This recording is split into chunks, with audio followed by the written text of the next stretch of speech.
Hey everybody, this is Claire, and this is Small Joyful Things.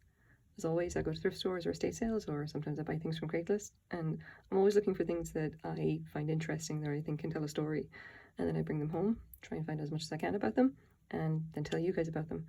And I've got a rare opportunity today to actually be a part of history, like essentially being more involved in the normal kind of description of the object, because what I have is this.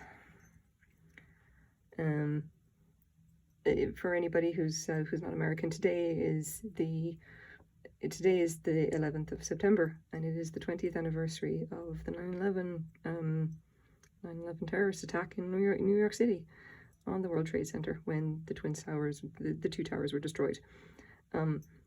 This little vase, as far as I can tell, it's a souvenir piece. This is something that I found in a thrift store in Vancouver about 6 months ago, and I bought it for $2, and I got it kind of with the knowledge that this is just like, it was a strange little kind of piece out of time, essentially, because it's very clearly a souvenir piece, and it's obviously at least 20 years old, because they just didn't make these after the towers were destroyed. It's phenomenal to think of it. I can't imagine the travels it must have gone on in order to somehow show up in Vancouver. Presumably somebody went to New York on holiday and picked it up at some point, and before the attack and before 2001, and then brought it home with them, and it eventually found its way to a thrift store here. But yeah, so the first thing we're gonna do is measure it up. It is 4 3/4 inches high, and it's a little bit wider. It's about 2.5 inches wide, including the handles, and about 2 inches deep. It's a tiny little thing. It's very light, I have to say. Like, it's essentially just it's there for, like, it's there to essentially to be a reminder of your trip or whatever. It's a very kind of like nice basic little thing. I'm assuming that they would have sold this in like tourist shops or whatever all over all over New York, New York City. If you actually look at the memorabilia or whatever for like before 2001, and like the Twin Towers showed up quite a lot in that. It's like this icon of the New York skyline, whatever. So there was a lot of kind of memorabilia and souvenirs that would have the Twin Towers specifically put onto it.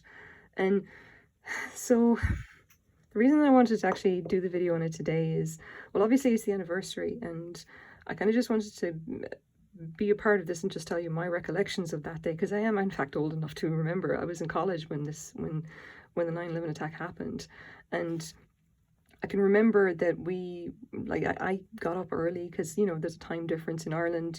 I was living in Ireland at the time, and it was about 9 o'clock in the morning, I think, and we ended up just, I got up and I went down and I switched on the TV, and at the time we just happened to have cable, so we actually had CNN, and I remember switching on the TV and suddenly seeing this image of a building that with smoke billowing out of it, and I thought it was a movie to start with. I'm pretty sure a lot of people did, and then finally we realized that, oh no, this is actually the news, and they were constantly reporting, just telling people like something's happened in New York. There's a plane flew into a skyscraper in New York, and then we kind of realized that like this is actual real life, something very serious has happened, and I ended up having to run back upstairs and grab my boyfriend, who's my husband now, but my boyfriend at the time, to come down and just watch this, this insanity that was happening on the other side of the world. And I can remember that I stayed watching TV the entire day, like a solid 6 or 7 hours or whatever, before I had to then go to work, because I worked nights at the time. And I can remember how surreal it felt to just see the towers. I saw the tower there and burning, and then I saw the second plane hit, and eventually I saw both of them fall. And I remember thinking at the time that this is history in the making, and being like, it was incredibly important that I should remember as much as possible, like everything about how it felt and what the images were, just like that this is going to change the world. And in the days that followed, like we spent a lot of time just kind of reaching out to all the Americans who were our friends, and and essentially just asking, like, are you, like, if they were in Ireland, like, are you okay? Is your family okay?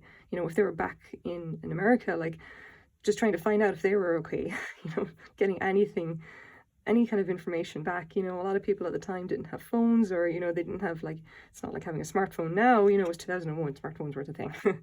We had, you know, our email, our internet connection, and that was really it, you know. And I can remember feeling quite scared that something was going to happen, because as soon as the second plane hit, we kind of realized that it wasn't an accident, you know. Everyone was just watching this and thinking that, oh my God, this is a terrible disaster. Something has gone horribly wrong, and a plane crashed into a skyscraper. We thought it was an accident, that it seemed unreal that someone would do it on purpose.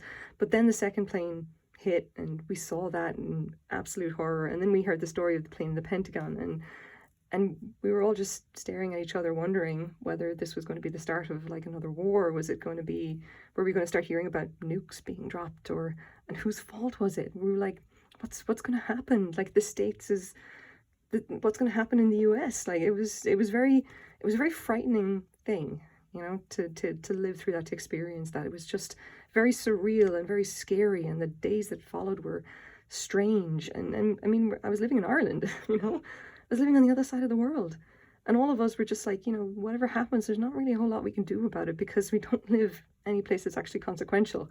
Ireland's a small, you know, largely little backwater country, you know. It doesn't really mean anything in the grand global stage kind of thing. We just, you know, kind of do our own thing.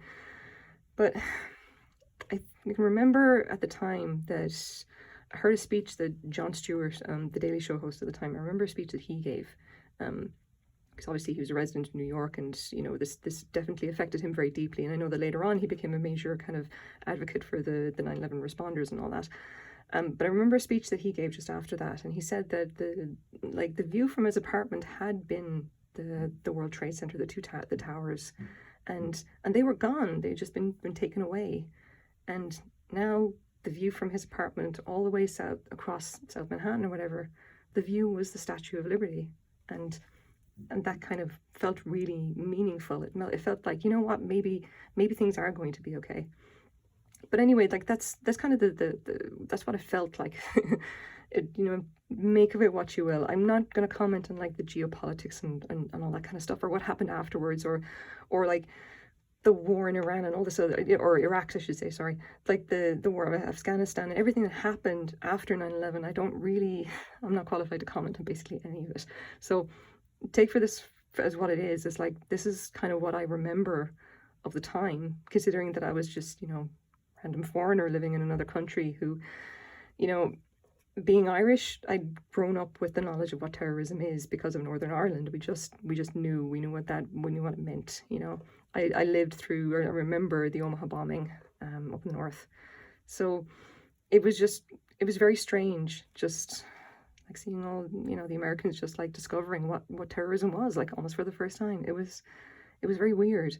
And I really wish that there was a way that it would make it, you know, kind of make the feeling of knowing that you're not invincible, kind of make that a little bit better. But it is what it is. And so anyway, what we have here, in honor of this, you know, the tragic anniversary that it is a little piece of New York from before that time. It was like, you know, from kind of like when New York was maybe not, you know, not quite as maybe a less jaded kind of a place, you know. Like, the iconography of this is very, you know, like, wow, look at it, isn't it cool, isn't it amazing, look at the flash of clouds and everything behind it, like how wonderful it is, how wonderful of a symbol it is. And it definitely was a symbol of New York. It was one of the symbols of New York City. So I took a quick look around. Come on, iPad. I did want to see if I could find any more of these, and I did find one that apparently turned up in a thrift shop in Zurich. And it's, you know, it's just basically, they just showed up somewhere. Some people just were tourists. They bought these, took them to across the world, and put them on a shelf, you know, that kind of thing. They have a couple of pictures here, and it's definitely the same one, you know, measurements are all exactly the same. But the interesting thing about this one is that this is not a unique vase or whatever. There's a few different examples that I found of similar souvenir vases in the same style, obviously, but just a different pattern put on the front. Here's one from the Grand Canyon. Here's one from an Oregon, the vintage souvenir of the Oregon coast. Actual details are fairly light on the ground. It seems that these were originally made in Japan, and they may be from the 1960s. I think that's probably not correct. I think I want to kind of put them later. This is later than that. I want to say like 1980s, maybe. 1960s seems a bit too old for it, considering the condition this is in anyway. So there isn't a whole lot of information otherwise, unfortunately. But if we go over to eBay, I did take a look to see, like, you know, what kind of memorabilia is there for the, you know, vintage World Trade Center memorabilia, and it's there. It definitely sells. I think people look for it. They definitely want it to just have this memory of the time before the 9/11 attack happened. So yeah, as to what's actually going to happen to this, I am going to put it up on Etsy. I'll probably sell it for like $20 or something. $20 or $30 will cover that and the shipping for it quite easily. It is what originally been quite a, you know, a fairly cheap souvenir. And I'm not going to keep it myself. I don't think it would be meaningful for me, at least. It's probably meaningful to an American far more than it would be for me. So I'll definitely be letting this one go. And yeah, I can't believe it's been 20 years. 20 years since it happened. It's like, it blows my mind. Yeah. I don't know if you can call this a small joyful thing. To be honest, history isn't always happy. It just kind of is what it is. And I appreciate that I've had this little reminder of kind of what it was, what I experienced 20 years ago. I think it's very important that we should kind of remember and, you know, share that kind of a story of like, what did that feel like, you know? Someday we're not going to be around and people aren't going to remember it. So here's my small thing for the day. I hope you guys enjoy the video at least. And I hope if you have a memory of 9/11 attack that maybe that you share it with someone today and, you know, kind of, you know, share what that felt like. It might, you know, I don't know if it's going to help, but maybe it'll be something interesting to just kind of, you know, talk about history as it happened. So thanks very much for watching. Bye bye.